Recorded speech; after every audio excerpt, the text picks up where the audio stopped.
dibandingkan sama duduk yang sebelahnya. Oh ya, ini mungkin kalau satu LKG, tapi kayaknya yang LKG duduknya sama LKG ya enggak kayaknya ya. Biasanya kan satu sinyal itu kumpul gitu. Kalau duduk sama yang bukan satu sinyal rasanya nggak nyaman. Udah cair ya. Alhamdulillah, karena salah satu mudahnya ilmu bisa diterima itu kita duduk dengan yang sebelah itu sudah kenal. Ya, ada yang sama duduk sebelahnya belum kenal. Halo, kalau belum kenal tak kasih kesempatan kenalan dulu, sampai kanan kirinya aja dulu. Siapa tahu itu sumber rezekinya, tapi batasnya sini aja loh.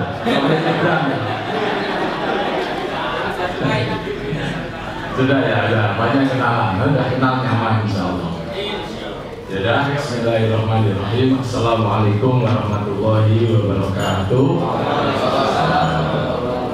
Alhamdulillahirabbil alamin. Nahmaduhu wa nasta'inu wa nastaghfiruh wa na'udzu billahi min shururi anfusina wa min sayyiati a'malina. May yahdihillahu fala mudilla lahu wa may yudlil fala hadiya lahu. Asyhadu an la ilaha illallah wa asyhadu anna Muhammadan abduhu wa rasuluh. La nabiyya wa la rasula ba'dah. Yaqulu ta'ala fi kitabil karim. A'udzu billahi minasyaitonir rajim. Bismillahirrahmanirrahim. Iqra bismi rabbikal ladzi khalaq, khalaqal insana min 'alaq. Iqra wa rabbukal akram alladzi 'allama bil qalam, 'allamal insana ma lam ya'lam. Qala Rasul sallallahu alaihi wasallam fi hadisihi, khairukum man ta'allama al-Qur'an wa 'allamah. Alhamdulillah, pertama-tama saya ucapkan taqabbalallahu minna wa minkum. Ya Karim, semoga Ramadan kemarin yang telah kita lalui ya, dan kita amalkan sunnah-sunnahnya, fadilah-fadilahnya, dan semoga ini adalah bagian daripada hasil dari Ramadan kita kemarin, yaitu kita masih cinta Al-Quran, kita masih peduli sama Al-Quran. Ya, insya Allah pagi hari ini kita akan mempelajari satu buku yang mungkin sebagian antum pernah dengar, sebagian antum belum pernah dengar, dan pagi hari ini insya Allah ilmu di buku itu akan saya bongkar semua ya, asal waktunya cukup ya, akan kita bongkar. Kemudian mari kita bersyukur kepada Allah Subhanahu wa Ta'ala, sampai detik ini kita adalah orang-orang yang dipilih oleh Allah Subhanahu wa Ta'ala yang lulus dari ujian COVID. Ya, lulus tahu ya. Nah, karena ada saudara kita tidak lulus, mungkin orang terdekat kita tidak lulus, dan kita adalah termasuk orang yang diberi kelulusan oleh Allah. Makanya iman ini ayo kita maksimalkan, karena nanti ada apalagi ada udah nggak usah terlalu berpikirkan itu. Kemudian sholawat serta salam mari selalu kita tujukan kepada kedua kita, yaitu Nabi Muhammad Sallallahu Alaihi Wasallam, yang kepadanya kita beriktikad dan mengikuti sunnah-sunnah. Alhamdulillah, alhamdulillah, kita langsung saja ya, kita mulai. Tapi saya mengawalinya ini terserah antum mau fokus yang sini mau sana, ya kan? Yang jelas pagi hari ini kita akan belajar bersama, yaitu metode Sahifah. Tapi karena yang hadir ini ada spesial para mu'allimul Quran ya, jadi istilahnya saya tidak terlalu berat lagi untuk memotivasi ya, karena kalau pesertanya saya nggak tahu latar belakangnya itu ada berat, tapi karena ini mu'allimul Quran semua, jadi insya Allah lebih ringan. Ini saya awali dari monggo dikisah ya, Muslim Indonesia lagi bisa darurat buta huruf Al-Quran. Maaf saya boleh berdiri ya, saya terus terang lebih nyaman jalan-jalan. Kalau kayak gini rasanya gak nyaman saya. Ya, Indonesia darurat buta huruf Al-Quran. Pernah dengar ini?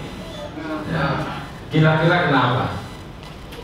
Ya, kok sampai darurat buta huruf Al-Quran? Kemarin topik yang antara yang meninggal sama yang hidup.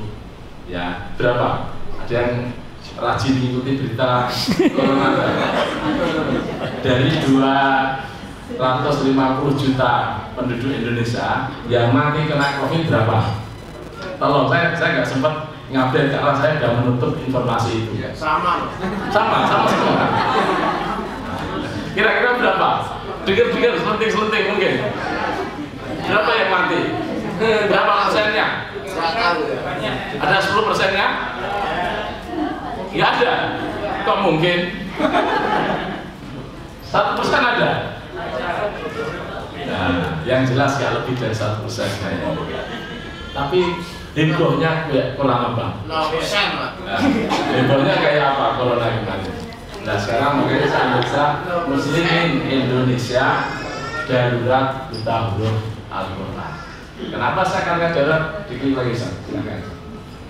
Terus, nah, jadi populasi umat Islam di Indonesia itu ada 223 juta. Terus diklik lagi Nah, ternyata hasil survei dari Dewan Masjid Indonesia yang disampaikan oleh Bapak Syarifuddin, ya, sangat dikatakan tahun 2021 ya ada 60% umat Islam di Indonesia tidak bisa baca Al-Quran. Nah, nggak sampai ini udah luar biasa ya, dari 223 juta 65%-nya tidak bisa membaca Al-Quran. Coba klik lagi bisa.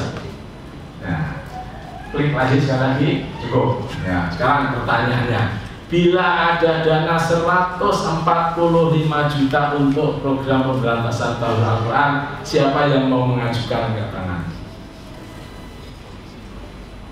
Ada dana, bila ada dana 145 juta, ya siapa saja pengen mengajukan dana, silahkan angkat tangan. Mau mengajukan berapa? Mau mengajukan berapa? Dana itu mau diambil berapa? 145 juta. Nah, mau ambil berapa dana itu untuk program ini? 140 juta, yang 5 juta. Mau ambil berapa intinya kalau sudah diambil? Ambil semua.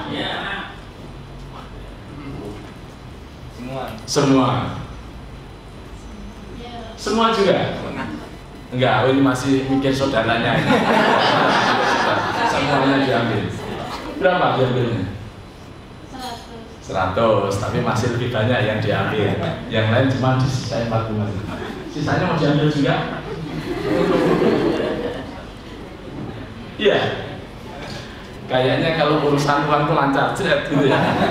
Semua ada nggak mikir orang lain. Klik lagi, yang jadi masalah 145 juta ini bukan uang. Karena tadi 145 juta itu uang yen orang ngapusi, yen nenek saya ngasih dana.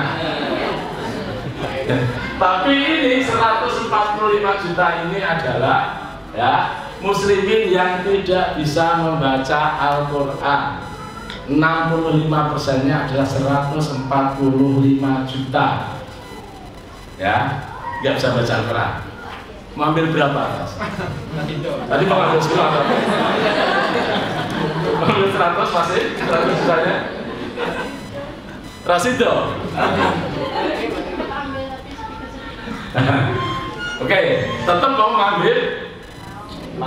Mau ya? Oke ya.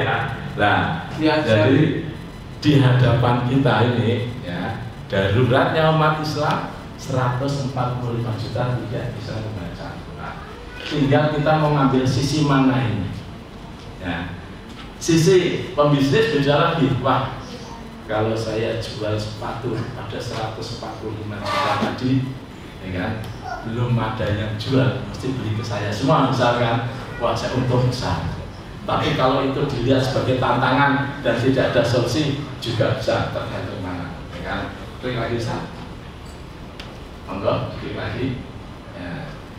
Makanya apa yang dikatakan Rasulullah Shallallahu Alaihi Wasallam, ya, dalam surat Al-Furqan ayat 30, Rasulullah mengadu kepada Allah, wa qala Rasul, ya Rabbi inna qaumi takhudhu hadzal Qur'an. Ya, Rasulullah mengadu kepada Allah, ya Rabbi, ya Tuhanku, sesungguhnya umatku menjadikan Al-Quran itu sesuatu yang dijauhi, sesuatu yang ditinggalkan, dan inilah buktinya hari ini. Sudah, nggak usah nengok kanan, nggak usah nengok kiri, nggak usah nengok orang lain, nengok diri kita sendiri. Interaksi kita dengan Al-Quran itu sebanyak apa? Kemarin Ramadan sudah hatam berapa kali? Dalam 1 bulan, mau sekali, 2 kali, 3, 4 kali. Itulah tolak ukurnya. Monggo dilihat. Kita saja yang peduli sama Al-Quran, kadang kita pun ada bosennya sama Al-Quran, apalagi orang lain. Makanya 145 juta itu sangat logis. Makanya ini saya sebut Indonesia darurat buta huruf Al-Quran. Dia mau satu lagi Ustaz. Pertanyaan berikutnya, tanggung jawab siapa? Tanggung jawab kita semua. Ngoten Bu? Terus? Ngoten Pak? Terus? Berarti nanti kalau ada tetangganya mati dan tidak bisa baca Al-Quran, ibu besok siap ditanya oleh malaikat. Ya ya? Siap ditanya malaikat. Loh katanya tanggung jawab kita semua. Kalau saya pribadi, saya maunya jawab, nggak mau nanggung. Paham? Loh, ini kan bentuk bagian daripada jawaban saya. Mungkin juga jawaban antum. Tapi kalau suruh nanggung mau nggak? Jangan mau. Tanggung jawab sendiri-sendiri. Loh, mesti ada yang tanggung jawab. Nah, Indonesia itu negara siapa? Orang sampai tidak bisa baca Al-Quran, ada yang tanggung jawab. Corona saja yang mati berapa aja yang tanggung jawab, berapa dana yang dikucurkan. Kemana itu? Malah ngurusi dana corona. Ya Pak ya. Nah, jadi ini tuh sesungguhnya tanggung jawab pemimpin. Makanya bisa jangan nyalon di sini. Kalau ada nyalon aja nggak bisa baca Quran, nah, itu yang ditanya itu. Tapi ketika di tanggung jawab presiden sana, presiden pun pandai berkilah. Loh, ini kan tanggung jawab Kementerian Agama. Kementerian Agama pun jawab, ya kan? Loh, kita kan ada guru-guru agama di seluruh Indonesia. Nah, guru agamanya pun berkilah lagi. Loh, anak kan tanggung jawabnya orang tua. Kalau nggak bisa baca Quran, yang bertanggung jawab siapa? Orang tua lagi. Sudah nggak ada habisnya. Ya, jadi kita tidak dalam rangka untuk mencari siapa yang bertanggung jawab terhadap 145 juta yang tidak bisa membaca Al-Quran. Loh, terus apa hubungannya dengan kita hari ini? Kita ini adalah orang yang peduli. Kita orang yang istilahnya ingin menjadi bagian daripada keluarganya Allah. Ya, ingin menjadi sebaik-baik umat Nabi Muhammad. Khairukum man ta'allama al-Quran wa 'allama.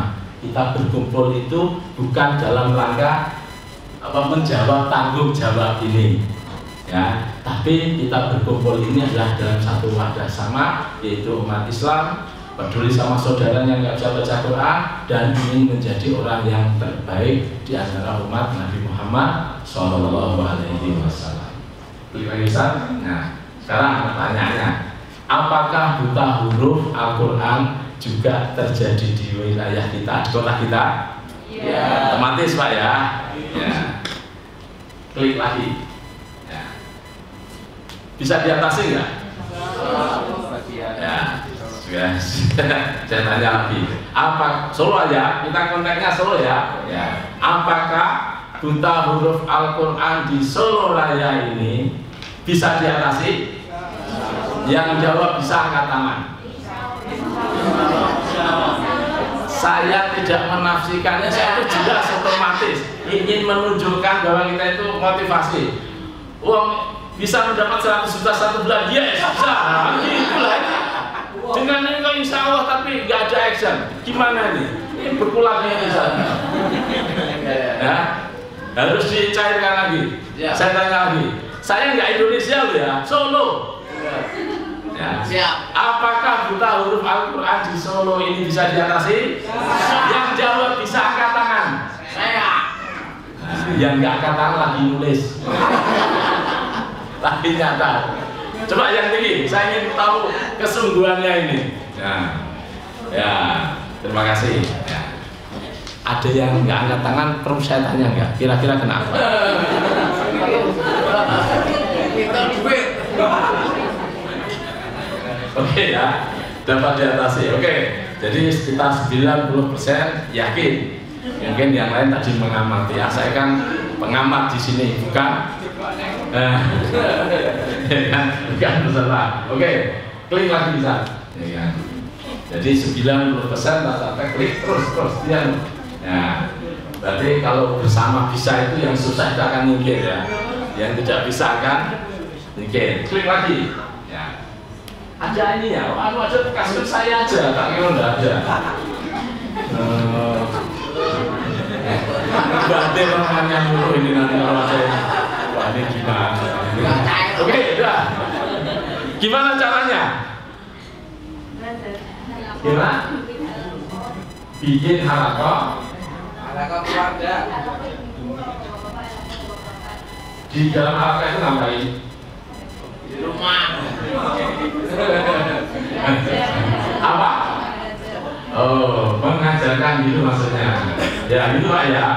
Jadi kita mau beratas tahun Al-Quran dan hari ini kita berkumpul setelah training kita mau mengajarkan. Gitu ya simpulannya. Maka tidak. Tapi ya saya mau tanya dulu. Mengajarkan membaca Al-Quran kepada orang dewasa umur 65 tahun dalam waktu 3 hari bisa baca Al-Quran, susah apa mudah? Susah. Yang jawab susah angkat tangan, tidak apa-apa, ini mau ngecek saya survei ini. Lah kok 90%?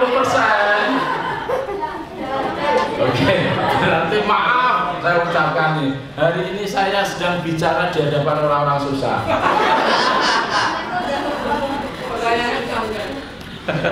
Nah ini yang saya bingung tadi. Apakah buta huruf Al-Quran di seluruh layar bisa diatasi? Bisa. Nah sekarang di hadapan kita, maaf, 65% itu bayi gak dihitung loh ya. Bayi itu gak dihitung. Belum bisa baca. Yang dihitung itu taman kawak-kawak, bukan anak-anak. Anak-anak sudah banyak TPA, udah rampung urusan. Ini taman kawak-kawak yang jadi masalah.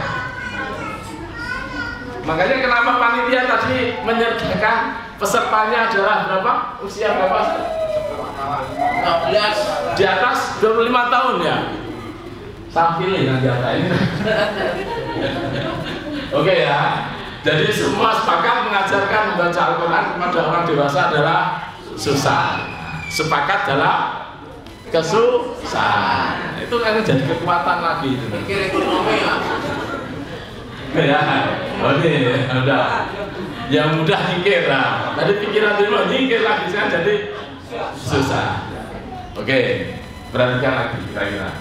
Ya, ini pikiran kita pertama tadi. Ya, kita Al-Quran di kotaku bisa diatasi. Gitu kan? Ya kan? Jadi kan kita sepakat seperti itu. Berikutnya lagi, tapi mengajarkan baca Al-Quran kepada orang dewasa susah. Ini terjadi dalam satu otak, berkumpul dalam satu otak kita seperti itu, positif dan negatif. Kuatnya sama ini kayaknya.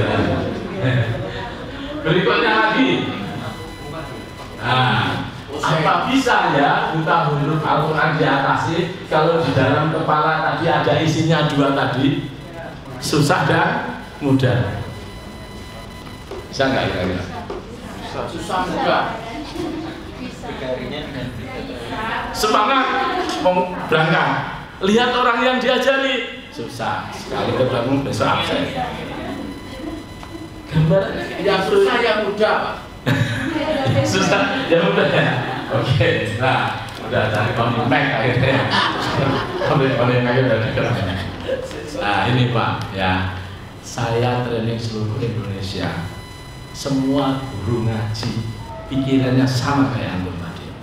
Mengajarkan membaca Al-Quran kepada orang dewasa susah. Ya, ini yang saya mau saya saya rubah ini supaya kita lebih enak. Maaf, pertanyaan simpel saja. Apakah Allah menurunkan Al-Quran supaya hambanya kesusahan? Tidak. Tidak. Sekarang maaf, kalau gurunya ngaji berpikir ngajarkan ngaji kepada orang tua susah, gurunya saja berpikir susah, kira-kira yang mau belajar gimana? Hari ini diajarkan besok harus paham. Lah ya, apa yang jadi masalah? Sudah susah. Terjadi nggak kira-kira tahun Al-Quran? Program pemberantasan tahun Al-Quran berjalan nggak? Perlahan-lahan. Nah, makanya paling enak, paling nyaman, ora usah mikir wong sing ora iso maca Quran ya usah paham. Nggak usah diurusin. Ngabot-ngaboti otak. Mikir utang aja belum lunas. Mikir anak banyak masalah. Ya kan? Dan lain sebagainya. Kok ini ngurusi wong ora iso ngasih. Lah ini bisa membuat otak kita itu santai. Ayo mau milih mana ini? Ditentukan dulu sebelum saya teruskan. Kalau mau mikir santai ya udah selesai. Nah, paham sampai di sini? Nah, jadi kalau pemberantasan tahun Al-Quran dilakukan, kalau di dalam pikiran guru ngajinya, penggeraknya ada yang masih berpikir susah, tidak bisa. Saya yakin antum ingat dengan hadis yang sangat masyhur sekali, yaitu hadis yang panjang. Penggalannya kalau Rasulullah SAW, anak indah dalam hadits kursi ini ya, anak indah doni abdibi, aku sesuai dengan prasangka. Tadi berprasangka mengajarkan ngaji kepada orang dewasa susah atau mudah? Ya, antum dapatkan. Prasangkanya mudah, prakteknya susah. Tidak seperti itu, ya kan? Tidak seperti berprasangka baik, ya. Pasti efek daripada prasangka baik tadi itu adalah semangat, ya kan? Cari jalan. Nah itu. Tapi kalau berpikirnya sudah prasangkanya susah, mau jalan susah, karena susah, nggak ada dana, kesel, mikir utang udah rampung-rampung, lagi waktu, ada saja ada bang. Jadi sesungguhnya yang menjawab, mengajarkan membaca Al-Quran kepada orang tua susah itu benar jawabannya, nggak salah. Tapi yang menjawab mengajarkan baca Al-Quran kepada orang dewasa muda itu juga benar, karena anak indah demi yang diri aku sesuai dengan.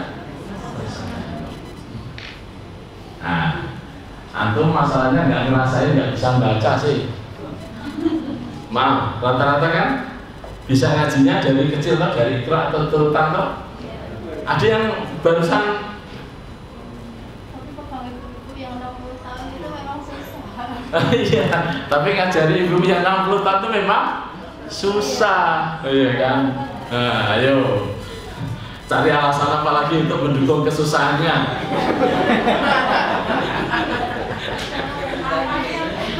Lapanya ada, ketemu alasannya. Pokoknya kita ini pandai dari alasan untuk tidak action, ya, pandai dari alasan untuk tidak berbuat.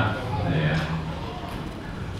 Lalu saat mengajari giginya udah nggak komplit, gimana mau melafalkan apa nggak bisa. Oke ya sudah ya.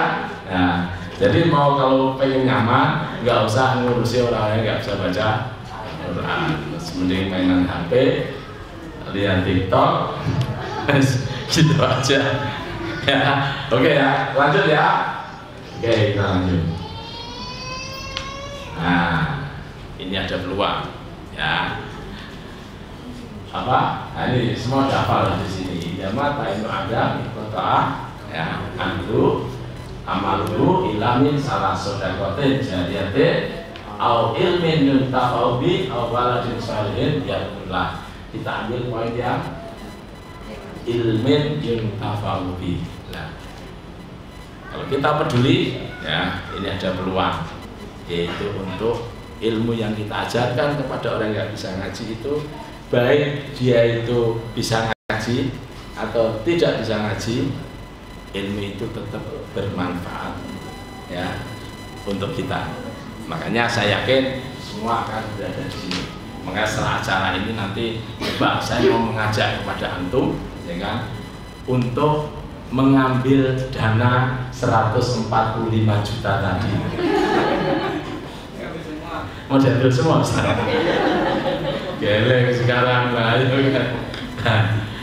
Nah sekarang Solo mau ngambil berapa ini nanti kita buat kesepakatan ya. Alumni ini ya, alumni 2022 ini kita ambil kesepakatan 2 bulan ke depan kumpul lagi, ya kan? Berapa orang yang sudah terbebas dari buta huruf Al-Quran? Ya, oke, lanjut. Nah, oke. Makanya kalau tadi antum berpikir mengajarkan membaca Al-Quran itu susah, ini perlu ada revolusi pembelajaran Al-Quran di Indonesia. Karena rata-rata guru ngaji menganggap mengajarkan ngaji kepada orang dewasa itu susah. Ya. Nah, revolusi di sini maaf, mungkin ada yang nggak setuju dengan bahasa revolusi. Kesannya apa? Ekstrim, radikal, gitu ya. Harus antum punya rumah lama, rumah kawah, antum punya dana mau dibangun rumah itu diapain? Kok renovasi, ambruk ke sesuai. Rumahnya udah jelek, renovasi itu kan cuma nambeli dan sebagainya. Ini kan renovasi ini, broke lagi, dol sisa. Nah, pemberantasan Al-Quran atau revolusi pembelajaran Al-Quran ini perlu ada revolusi. Nah karena antum ngajari ngaji bertahun-tahun ke anak bisa ngaji kok sekarang ketika ditawani ngajari ke orang tua berpikir susah itu kok nggak ketemu itu dari mana? Itu ada yang salah itu. Ada yang salah pemahamannya terhadap pembelajaran Al-Quran. Itulah yang mau direvolusi. Jadi bukan mau ngobrak-ngabrik metode yang ada itu salah, yang benar hanya sakifahkan. Ya, oke, dilihat lanjut. Ya, mau nggak sekarang? Oke, lanjut. Ya, mau bisa ngajari 3 hari orang tua dalam waktu 3 hari bisa baca Al-Quran? Mau ya. Tapi ngajari ngaji kepada orang tua susah atau mudah tadi? Masih susah. Nah, oke. Nah, nanti akan ketemu jawabannya. Masih tergantung nggak apa-apa. Nah, sudah akrab dengan dunia ini? Akrab ya, semua udah ada ya, akrab ya dunia seperti ini. Sekarang maaf, antum mau main lihat YouTube, tapi di situ nggak ada aplikasi YouTube, bisa nggak? Bisa lihat nggak? Bisa. Mau Facebook, mau IG nggak bisa karena aplikasinya belum diapain, diinstal. Antum ya mau ngajari orang tua bisa baca Al-Quran, tapi otak antum belum terinstall, bisa nggak? Ya, makanya alasannya tadi nonton susah, ya kan? Saya diajari sesuk lali, lah pikirannya gitu semua. Nah, caranya harus diinstal dulu otak kita itu. Nah sekarang maaf, saya minta persetujuan ini. Mau nggak otaknya diinstal? Diinstal itu ada errornya loh ya. Loh, kalau sudah diinstal nanti gampang. Seperti aku install itu loh. Cari di Play Store, klik. Ya. Apa nyari apa? Ketika nyari itu, ya kan, antum nggak mikir banyak. Apa? Klik, klik, klik. Satu yang antum pikir, kalau itu berbayar. Bayar, mikir, cari yang bayar. Pokoknya yang gratis itu ya cepat ya. Langsung klik, nggak pakai mikir. Lah ini sudah gratis, nggak pakai mikir lagi. Gimana coba? Nah, ada yang salah berarti ya. Oke, kita lanjut. Nah, jadi otak kita ini, maaf ini, aplikasi yang sering kita lihat ini hakikatnya jiplak dari otak kita. Otak ciptaan order lebih canggih daripada aplikasi ini. Makanya hari ini saya menginstal metode Sakifah di otak antum semua ini tadi. Bagaimana? Ya, nah, metode Sakifah ini diinstalkan di aplikasi HP. Ya, coba klik di Play Store, ada nggak Sakifah? Kalau nanti jangan sekarang. Sudah ada yang buat atau tidak tahu, saya belum tahu ya. Kalau sudah ada nanti metode Sakifah diinstal di HP, ya, tinggal klik kayak Al-Quran dan sebagainya, belajarnya lewat itu. Nah ini udah ada nih, udah terinstall, gampang kok instalnya. Nah sekarang saya mau menginstal dari di otak antum tadi supaya masuk, nanti ngajarkannya cepet seret, nggak pakai lama nasihatnya tadi. Ya, oke siap ya. Installnya hanya ada 3 isi install. 3 cara mudah untuk menginstal. Ya, oke. Yang pertama, nah ini install pertama, buang pikiran susah dari kepala Anda dan berpikir mudah untuk guru ngajinya. Ini kan semua guru ngaji, betul? Ini kan calon pengajar Al-Quran. Ya, installnya itu buang pikiran susah mengajarkan ngaji dari kepala kita. Ya, sudah dibuang belum? Apa perlu dibantu? Nah, coba saya cek kalau sudah dibuang, ya kan? Mengajarkan membaca Al-Quran kepada mbah-mbah 75 tahun 2 hari bisa baca Al-Quran, susah apa mudah? Yang jawab mudah katakan. Yang tinggi, yang nggak itu lagi catat, nggak perlu catat, nggak ada yang perlu catat. Loh, kenapa kok segini Pak? Angkat tangannya ke segini, nggak gini kenapa? Loh, apa posisi angkat tangan itu menunjukkan kepribadiannya? Oke, terima kasih ya. Nah, pertama itu pokoknya berpikir mudah, titik. Ya. Urusan carry, ya betul Pak itu Pak. Sudah ya itu. Nah nanti kalau antum sudah berpikir mudah, ya, aura mudahnya itu tertularkan kepada orang yang belajar, yaitu untuk yang mempelajarinya harus berpikir mudah. Lah antum nggak ada pikiran mudah, pikirannya susah. Kira-kira memotivasi muridnya nanti motivasi apaan? Susah. Ya, susah lah, ini yang saya hindari. Gurunya susah, muridnya susah, ketemu Pak. Loh, ngobrol malah angel susah jadi mudah Pak. Nggak ada rumusnya. Ya sudah ya, paham ya.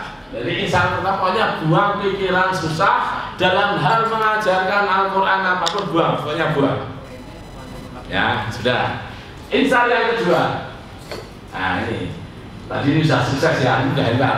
Kecuali ada yang masih protes. Maaf sekali lagi, ada yang nggak angkat tangan nggak ya? Ada. Coba ada yang angkat tangan siapa?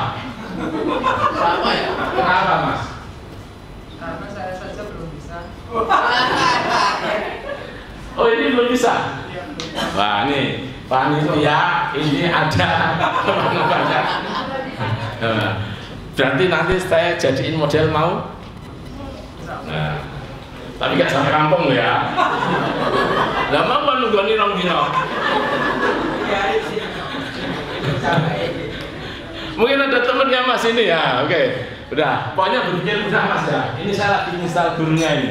Kalau ketemu guru kayak gini, berpikir susah nanti ngasih yang kalung nanti. Ada yang guru Mas berpikir susah? Enggak ya? Oke. Mas nanti boleh pindah duduk di sini nanti. Oke, nanti pindah kerasa ya nanti ya.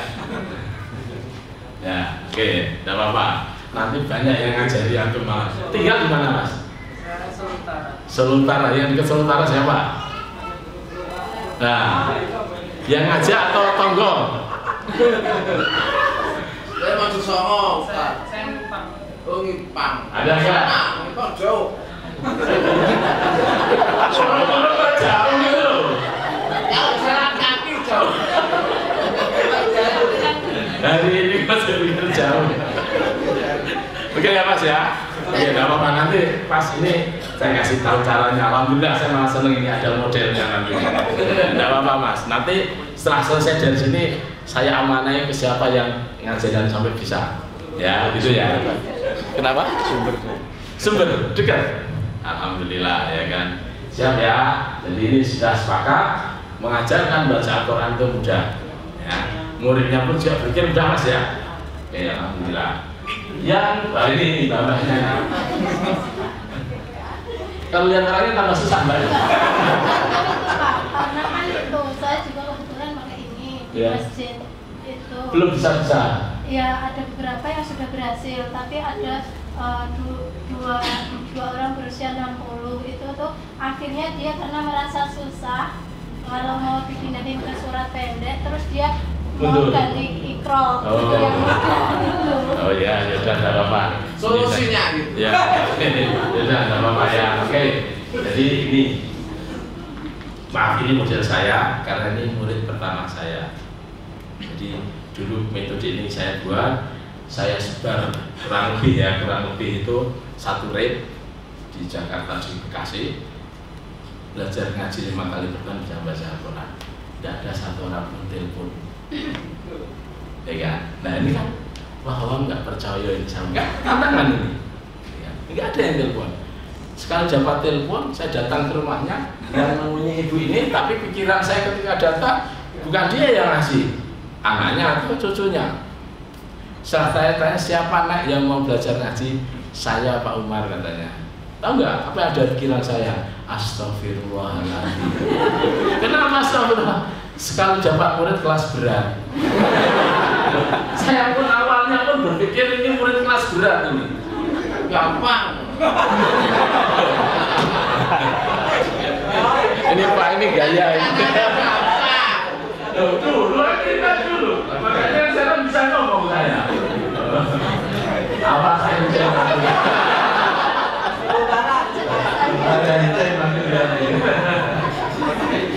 Sudah ya. Nah, karena saya berpikir orang usia di atas 60 itu nggak cerdas dan sebagainya, akhirnya saya terbawa pikiran itu. Apa dampaknya? Kapan Pak Umar mau ngaji? Tanya saya. Ya terserah ibu. Jawaban terserah itu aslinya itu orang nggak semangat. Gimana kalau Senin? Ya enggak apa-apa Bu, masih ada 3 hari lagi saya waktu. Tapi kalau semangat, besok langsung mau saya, karena sudah 3 hari lagi. Nah waktu 3 hari itu, saya gak semangat. Pas hari Senin saya ingat, ya kan? Bangun tidur, ingat mau ngajar nggak semangat saya. Mandi pun juga nggak semangat. Tahu mandi nggak semangat? Tahu. Itu kita anak. Ya udah biul, mati semangat nggak bisa lain ya, biul. Makan pun nggak semangat. Pokoknya menuju ke dia itu nggak ada semangat.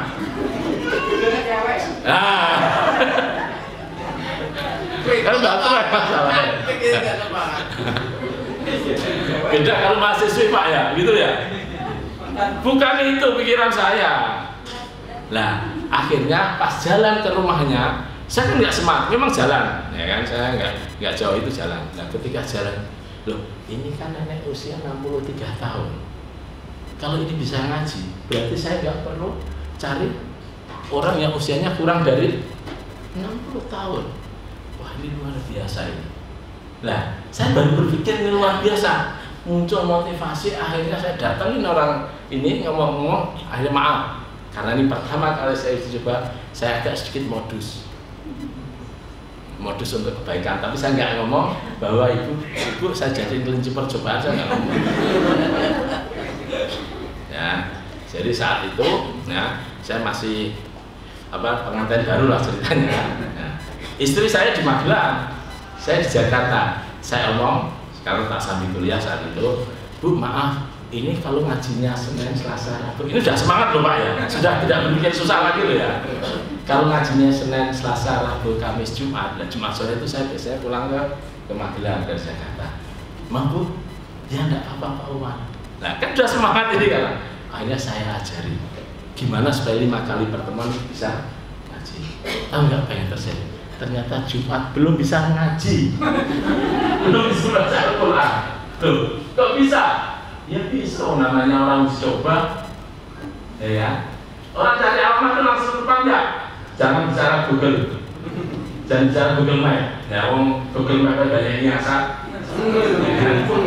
Dan sekarang tambah itu nyanyi orang sih nyampe enggak? Mesti ada kesasarnya. Sama antum nanti awal mula ngajarkan ngaji itu ada kesasarnya, nggak usah bingung. Ya, kedua kalinya nanti akan mudah. Alhamdulillah dia tidak 5 kali pertemuan, tapi kurang lebih 8-10 kali pertemuan baru bisa ngaji. Tapi bagi saya itu luar biasa. Setelah dia bisa ngaji, tiada hari tanpa baca Quran, hatam sampai meninggal dunia. Alhamdulillah. Nah, jadi itu misi kita itu seperti itu. Nyelamatin taman kawa-kawa. Ya. Makanya yang dibeli tadi 24 tahun ke atas itu sebenarnya tidak kepencut. Ya bukan sih guru ya. Oke ya. Jadi pokoknya udah berpikir udah dulu. Berikutnya, ya Untuk yang belajar ngaji, ya kan, untuk Bapak nanti bisa baca Al-Quran dalam waktu singkat itu adalah susah ini, pikirannya susah untuk yang belajar ngaji. Tapi alhamdulillah Bapak tadi tidak. Berikutnya insal yang kedua. Dan sebentar. Insal yang kedua, memprioritaskan hal-hal yang terpenting di antara yang penting. Nah, jadi ketika ngajari orang tua itu berbeda dengan ngajari anak-anak. Apa maksudnya di sini? Oke, kalau kita mau ngajari ngaji ada hal yang penting dan ada hal yang terpenting. Sekarang saya mau tanya, mengajarkan tajwid itu penting atau terpenting? Aku harus tahu dulu posisinya. Penting apa terpenting, Pak? Ngajarkan tajwid. Penting, Pak. Terpenting. Terpenting. Saya mau tanya. Huruf hijaiyah belum hafal. Ngajari tajwidnya pripun, Pak? Sakit boten? Ya, kok terpenting? Alasannya apa? Pak? Nah, jadi nanti ngajari, maaf, jadi ngajari metode ini nggak perlu tajwid dulu, Pak. Ya, belum tahu Eva, belum tahu Idham, nggak apa-apa. Karena posisi ngajari tajwid ini posisi penting, bukan terpenting, ingat. Ya. Yang kedua, makhorijul huruf. Salah makhraj. Kolbun itu kalau kita sering baca di sini kolbun, ya kan? Kalau di Sulawesi bukan kolbun, tapi bacanya kalbun. Ini makhraj itu seperti itu. Nah, mengajarkan makhorijul huruf penting atau terpenting? Penting. Apa, Pak? Huruf terpenting. Alasannya? Kalau nggak tahu ya nggak bisa baca. Kalau nggak tahu nggak bisa baca. Jadi terpenting. Yang terpenting bisa makhorijul hurufnya. Contoh kasus. Maaf, Bapak pernah nangani ngajari orang tua atau belum? Belum. Contoh, Pak. Mana ini spidolnya? Ini ya. Sini dia ya. Contoh. Ini ngajari orang Jawa saja, nggak ngajari orang Jawa. Mbah, niki napa, Mbah? Nah, dia bukunya do. Sanes do, Mbah, niki do. Pripun, Mbah? Do. Mbah tinggal itu loh, Mbah. Do. Do. Mbah tinggal itu loh, Mbah. Do. Do. Astagfirullahaladzim. Loh, karena makhluk terpenting loh. Kalau terpenting itu harus diutamakan sampai bisa. Pripun, Mbak? Do. Do. Astagfirullahaladzim, Mbak. Perasaannya Mbak ini gimana? Besok nggak berangkat. Pripun besok nggak berangkat? Berangkat itu. Itu contoh kalau seorang ustadz fokusnya makhraj harus benar, pasti terjadi konflik. Pasti besok pamit. Jadi posisinya penting atau terpenting? Penting. Ditaruh di penting saja supaya kita tidak terlalu fokus urusan itu. Jadi kesimpulannya penting atau terpenting, Pak? Mengajarkan makhluk dulu. Penting. Tuh, nggak jadi terpenting, Pak. Sudah ya Bapak ya. Nah, jadi enak ngajarkan metode itu enak ini, ya kan? Oh, misalnya tetap, kenapa Mbak ini sudah mindset gurunya sudah bukan terpenting lagi, tapi penting. Mbak, do, subhanallah, Mbak, luar biasa. Sebentar, gurunya enteng, tensinya nggak naik, muridnya pun nyaman. Nah, gitu Pak ya. Sudah paham sampai sini? Oke. Ya, makhorijul huruf posisinya penting. Mengenalkan 28 huruf hijaiyah. Penting atau terpenting? Penting. Berapa huruf? Terpenting. Penting. Penting. Penting. Penting. Amin. Jadi hasil ini Wah, kulo galak. Lah sekarang kalau mengenalkan 28 huruf hijaiyah dianggap penting. Lah yang terpenting itu apa? Ini belajar apa ini? Ini mengenal, bukan menguasai. Mengenal itu boleh lupa. Jadi penting. Ini terpenting Pak. Lo nggak diajari huruf dong, ya udah. Bikin apa Pak? So, bagus. Masa gitu? Bikin apa Mbak?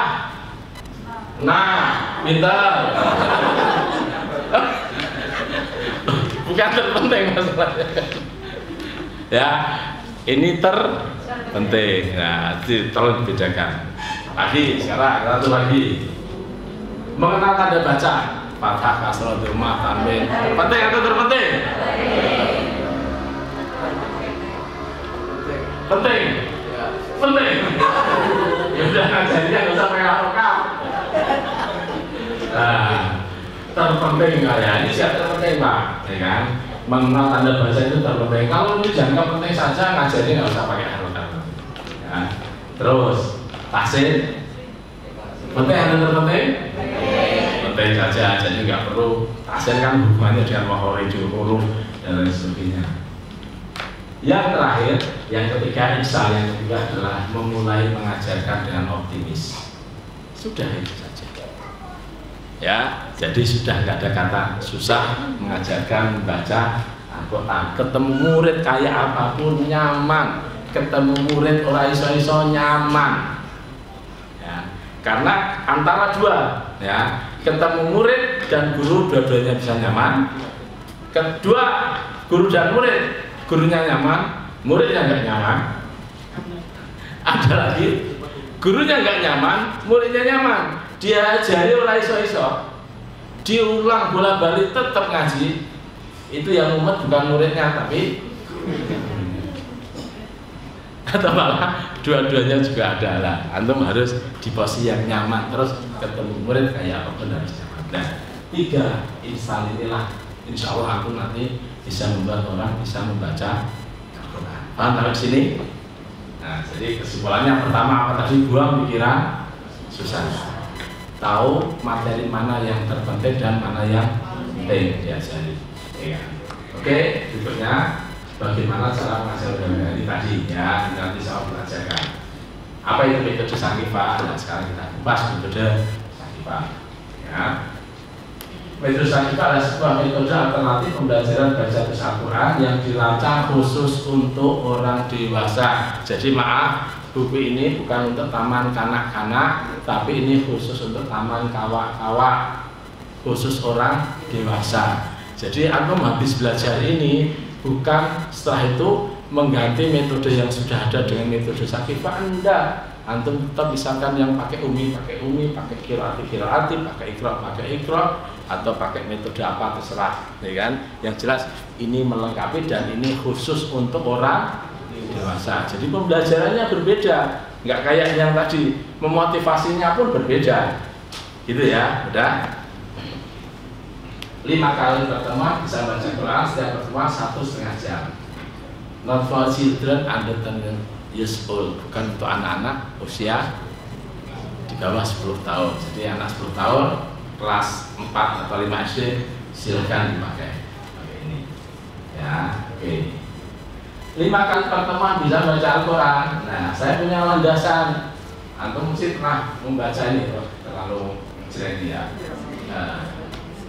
Sebuah hadis dari Aisyah radhiyallahu anha, qala Rasul sallallahu alaihi wasallam, al-mahiru bil Quran.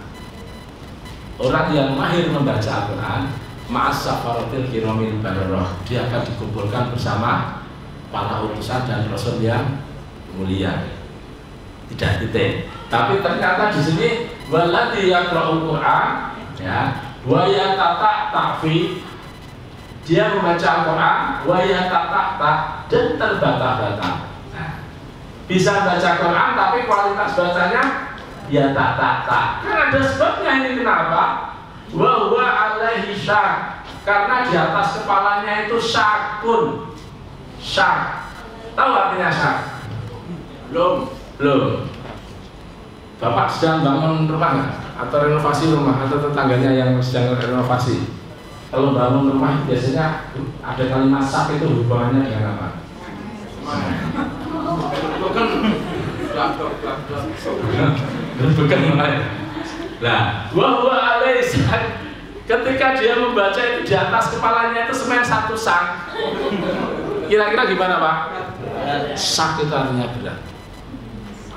Ya, lah beratnya orang yang baca Quran terbata-bata itu apa? Kalau baru belajar ngaji, ini na atau ba, ini kho atau ha, ini so atau sa, itu berat. Maaf, bukan mengecilkan maksud saya. Kalau background dia kuli atau tukang bangunan, antara suruh bedakan antara kho sama ha, dengan ngangkat semen, dia pilih ngangkat semen daripada semen bedain. Itu saking beratnya sebenarnya. Tapi apa kata Nabi, orang yang belajar membaca Al-Quran seperti ini, lahu ajroni, baginya dua kebaikan. Jadi 5 kali pertemuan bisa baca Al-Quran ini bukan kualitas mahir, ya, bukan kualitas apa? Mahir, tapi kualitas ya tata terbata-bata. Jadi terbata-bata aja nggak apa-apa Mas. Meluangkan waktu 2 hari atau 3 hari, insya Allah nanti langsung bisa ngaji. Asal gurunya mau nemeni terus. Tidak pulang. Ya, itu ya. Udah lancar nanti insya Allah. Yang pertama prosesnya terbata-bata dulu karena sering, lama-lama jadi lancar. Oke, ini 5 kali pertemuan. Apakah metode ini sudah terbukti? Alhamdulillah. Saya ngomong seperti ini keliling di Indonesia dari Aceh sampai NTB memotivasi ini berarti sudah kita buktikan di mana-mana, ya kan? Jadi nggak usah bukti-bukti, nggak usah di sini, yang jelas ini sudah kita lakukan. Oke, lanjut. Alhamdulillah. Ini program installnya sudah selesai. Ada coffee break lagi? Tadi dapat langsung coffee break. Nah, sekarang sudah kesel nggak ada coffee break ya? Ya, sekarang kita break ya di sini saja, memang ada yang ke belakang maksimal jam berapa ini Kak?